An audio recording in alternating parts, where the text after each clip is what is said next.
Penyesalan suami arogan. Bab 68. Brak. Yang dikhawatirkan penjahat akhirnya terjadi juga, mobil mereka terjun bebas masuk ke dalam jurang. Sekarang kita susul mobil Davia, sayang, ucap Wira. Baru saja Wira menyingkirkan satu mobil di depannya, mereka harus mendapatkan kabar yang tidak enak. Sementara itu, Davia melepaskan alat canggihnya yang lain yang berupa drone yang membawa tangki kimia untuk ditembakkan ke atas atap mobil Dito yang juga anti peluru untuk membuat besi bodi mobil itu meleleh. Lelehan kimia itu memang khusus untuk melumerkan besi baja seperti mobil yang dikendarai oleh Dito saat ini. Aku memang tidak bisa menyaingi kecepatan mobilmu yang super hebat itu, bajingan. Tapi senjata ciptaanku bisa melakukannya, Dito. Apakah kepalamu cukup kuat mendapatkan tetesan cairan kimia itu, Dito, gumam Davia sambil tersenyum.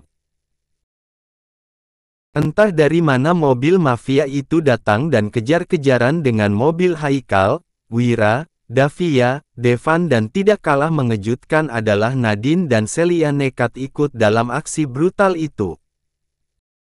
Mengetahui jika istri mereka turut serta dalam aksi itu, tentu saja Reno dan Arlen tidak merasa tenang lagi. Apalagi saat ini Reno sedang membawa mobil untuk menyusul mobil Wira dan Davia yang sedang mengejar mobil Dito. Pikirannya tidak fokus lagi dengan tujuan utamanya mengingat kucing kecilnya itu yang paling sok tahu ikut partisipasi dalam acara kebut-kebutan itu. Belum lagi mobil para penjahat itu mengepung mobil mereka, dari segala sisi.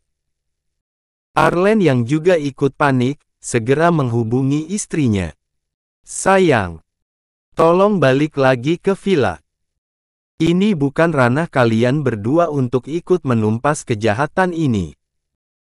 Kalau tidak menjadi mangsa penjahat, pasti kalian akan mengalami kecelakaan lalu lintas, cegah Arlen.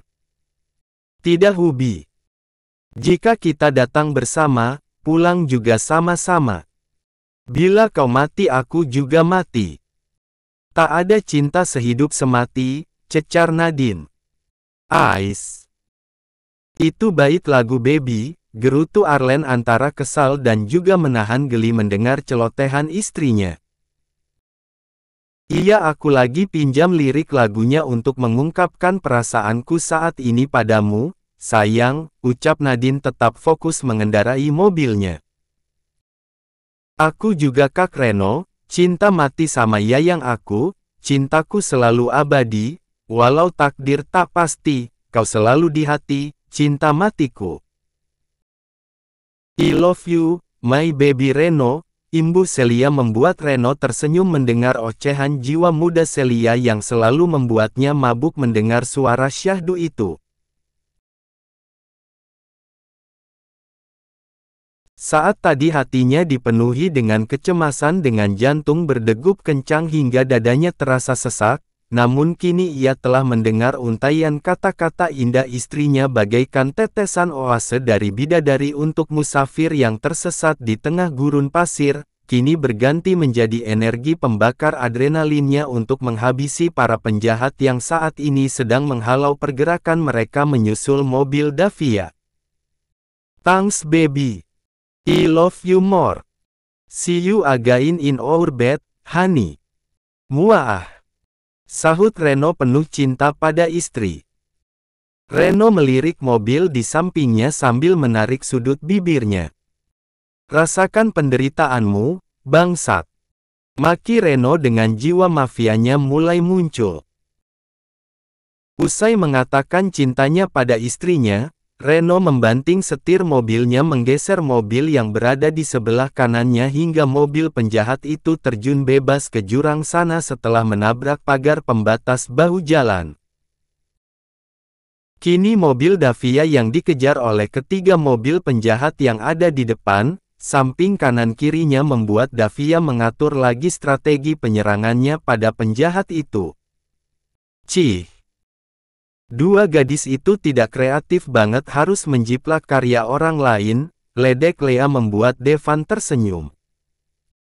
Apakah kamu bisa mengukir untaian puisi indah untukku, baby? Tantang Devan. Nanti saja kalau misi ini sudah selesai, honey, ujar Lea. Aku tunggu janjimu baby. Devan meminta istrinya untuk berganti membawa mobil saat mobil sedang melaju kencang. Kamu yang bawa sayang. Aku ingin menembak mobil-mobil penguntit itu. Titah Devan yang sudah tidak sabar melumpuhkan lawan. Devan merebahkan kursinya ke belakang agar Lea berpindah ke kursi pengemudi. Rasanya saat ini jiwa Lea keluar dari raganya menerima permintaan suaminya. Devan membuka kap atap mobil lalu mengeluarkan senjatanya dan menembak secara beruntun mobil yang ada di belakangnya membuat kaca mobil penjahat itu seketika pecah diikuti sang sopir yang juga ikut tertembak membuat laju mobil itu terombang-ambing di jalan itu hingga terjungkal dan terseret begitu jauh lalu jatuh di dalam jurang. Alhamdulillah, ucap Lea saat melihat suaminya bisa menjatuhkan mobil lawan. Sekarang mobil Davia sedang melakukan trik mencengangkan yang disaksikan secara live oleh suaminya yang sudah hampir mendekati mobilnya.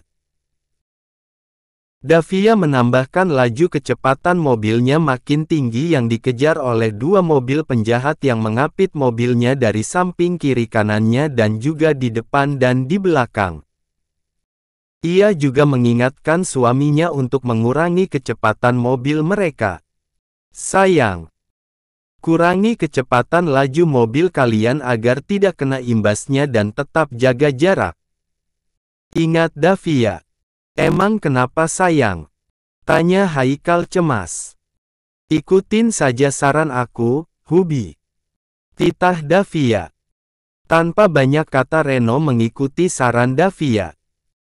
Sementara Arlen memperhatikan aksi Davia melalui rekaman visual dalam laptopnya bersama Haikal. Ya Allah! Apa yang dilakukan oleh Davia? Tanya Haikal pada Tuhannya dengan dada terasa sangat sakit saat ini. Berdoa saja, kakak ipar. Jangan terlalu cemas begitu. Jika kamu cemas, Davia malah terganggu juga hatinya. Ikatan batin antara suami istri sangat kuat saat ini, nasihat Reno mengurangi sambil laju kendaraannya. Sudah cukup bermain-main denganku, anjing-anjing liar. Kalian tidak tahu sedang berhadapan dengan siapa saat ini. Kalian salah memilih lawan, bajingan. Kembalilah kalian ke neraka. Pekik. Davia terus menambah kecepatan mobilnya hingga mencapai angka 250 km/jam. Mobil itu seakan sedang terbang di atas aspal mulus itu. Mobil lawan yang mengapitnya mengikuti kecepatan laju mobilnya Davia. Tiba-tiba Davia menginjak rem berhenti secara mendadak membuat dua mobil di sampingnya harus menyatu dan menabrak mobil rekan mereka sendiri yang berada di depan mobil Davia. Benturan tabrakan itu tidak terelakkan membuat Haikal dan Arlen terkesima. Keduanya saling menatap dengan wajah tegang melihat aksi nekat Davia yang terlihat sangat mustahil. Sementara mobil penjahat yang ada di belakang mobil Davia gelagapan sendiri hingga tidak mampu mengendalikan laju kendaraannya membuat mobil mereka menabrak mobil Davia. Seketika mobil mereka yang menabrak mobil Davia barusan terjengkang lalu terbalik kemudian terseret belasan meter hampir mengenai mobil yang ditumpangi Haikal. Reno harus memutar setirnya mengambil manuver mengerikan dengan posisi mobil itu memalang. Sementara mobil Davia sempat terseret menuju pagar pembatas jalan namun tidak sempat jatuh. Di belakang sana Wira dan Devan akhirnya melumpuhkan semua mobil lawan yang saat ini sedang mengalami kecelakaan naas. Karena sudah memasuki pukul 4 pagi, Jadi, jalanan di sepanjang area pantai itu nampak sepi dari pengendara lain. Yang ada kendaraan Pandawa dan Sri Kandi ini yang selamat dari aksi kejar-kejaran itu. Haikal membuka pintu mobilnya berlari mengejar mobil istrinya yang mundur menghampiri Haikal. Begitu juga Reno dan Arlen menghampiri mobil Celia dan Nadine. Ketiga gadis ini turun dari mobil mereka dan saling berlari menghampiri pasangan mereka masing-masing. "Nabiloa!"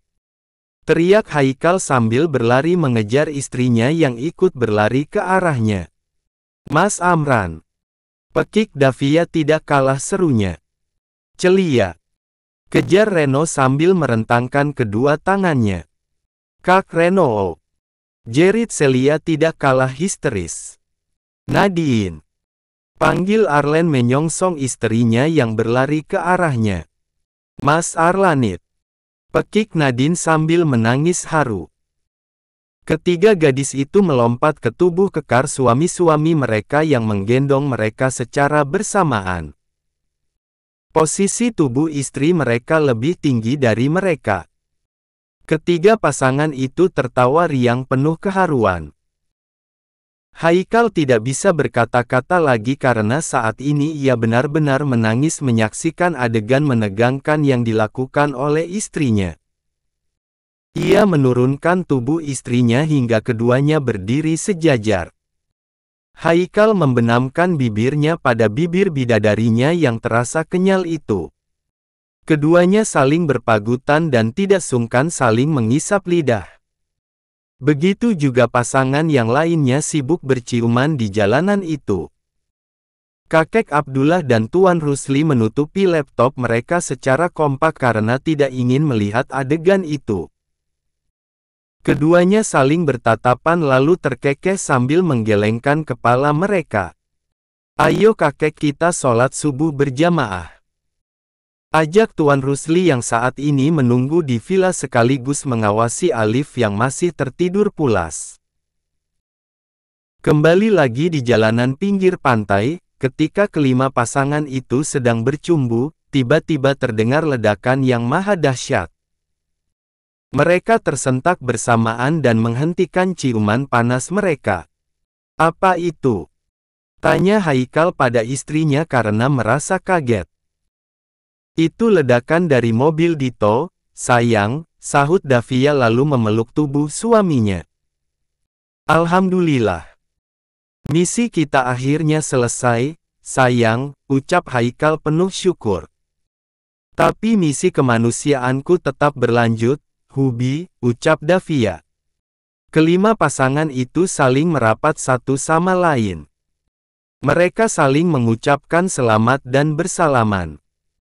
Hanya Davia saja yang tidak boleh tersentuh oleh ketiga pria tampan itu. Hanya Devan yang memeluk kakak kandungnya itu penuh rasa bangga. Karena Fajar telah tiba, Wira berinisiatif untuk mengajak pulang semuanya kembali ke villa. "Ayo kita segera tinggalkan tempat ini sebelum polisi lokal datang melihat keadaan para penjahat itu," pinta Wira. "Tunggu. Aku ingin kita sholat subuh berjamaah di area cukup luas di pinggir tebing itu," pinta Davia dan semuanya setuju karena membawa mukena mereka masing-masing. "Kita akan sarapan di pantai ini. Aku membawa makanan karena takut ada yang lapar setelah menguras energi dan menguji adrenalin di aksi gila kita ini," ucap Davia. "Terima kasih Kak Davia. Ini adalah hari yang terburuk dalam hidupku sekaligus terindah yang akan aku kenang seumur hidupku," ucap Celia yang hampir mati ketakutan. Reno mengecup bibir istrinya dan mereka kembali ke mobil dengan pasangan mereka masing-masing untuk mencapai tebing yang dimaksud Davia. Pasangan muda itu terpaksa harus menikmati sarapan pagi di pinggir pantai jauh dari tempat kejadian pertempuran sengit yang terjadi pukul 2 dini hari. Walaupun suara helikopter terdengar dari bawah sana menuju TKP untuk melihat para penjahat yang menjadi korban saat ini terlihat mengenaskan dengan mobil yang sudah menjadi rongsokan bak kaleng bekas yang terkoyak karena gilasan mesin penggiling. Davia hanya menghangatkan kembali makanan itu di atas kompor portabel yang ia bawa karena makanan sudah dingin. Mereka harus menikmati makanan dengan piring plastik, begitu juga sendok dan garpunya. Walaupun begitu tidak mengurangi rasa nikmat sarapan mereka pagi itu. Sarapan yang berupa sup roti dan spaghetti bolognese. Ada juga teh hangat dan juga kopi hangat menemani sarapan mereka di pinggir pantai itu. Ini sebenarnya cara Davia menutupi aksi mereka semalam dengan mengadakan piknik dadakan agar tidak dicurigai oleh pihak kepolisian saat gerombolan mobil aparat itu melintas di atas jalan raya sana menuju TKP. Apakah mereka akan datang menanyai kita? Tanya Celia yang kurang nyaman saat ini. Tidak apa-apa sayang. Jangan cemas. Davia sudah mengatur semua ini. Dia sengaja kita tidak cepat balik ke wilayah villa agar tidak berpapasan dengan mobil polisi yang akan memeriksa setiap mobil yang melintas, ucap Reno. Aku ingin segera pulang ke Indonesia. Aku kangen sama baby Farel, rengek Celia. Semua di sini punya baby, sayang. Kamu jangan senewan begitu karena kamu yang memaksa ikut dalam misi ini. Ikuti aturan mainnya. Ini bukan pekerjaan mudah. Sudah syukur kita semuanya selamat dalam aksi gila ini. Setiap aksi yang dilakukan Davia selalu berpusat pada tali Allah. Ia melibatkan Allah dalam hal sekecil apapun hingga ia bisa melewati semua kekacauan ini. Aku tidak meminta kamu menjadi seperti dirinya. Tapi, ikuti apa saja yang ingin Davia lewati hingga kita bisa pulang bersama untuk menemui bayi kita di sana, Nasihat Reno membuat Celia mengangguk dengan menelan tangisnya yang sempat tercekat. Davia dan Haikal sibuk dengan laptop mereka. Meretas CCTV jalanan di sepanjang lokasi kejadian di jalanan itu. Setelah dilihatnya polisi dan warga lokal berkerumun melihat mobil derek dan mobil ambulans beserta tim medis melakukan evakuasi korban, Davia meminta pasangan lain untuk berkemas agar segera meninggalkan tempat piknik dadakan itu.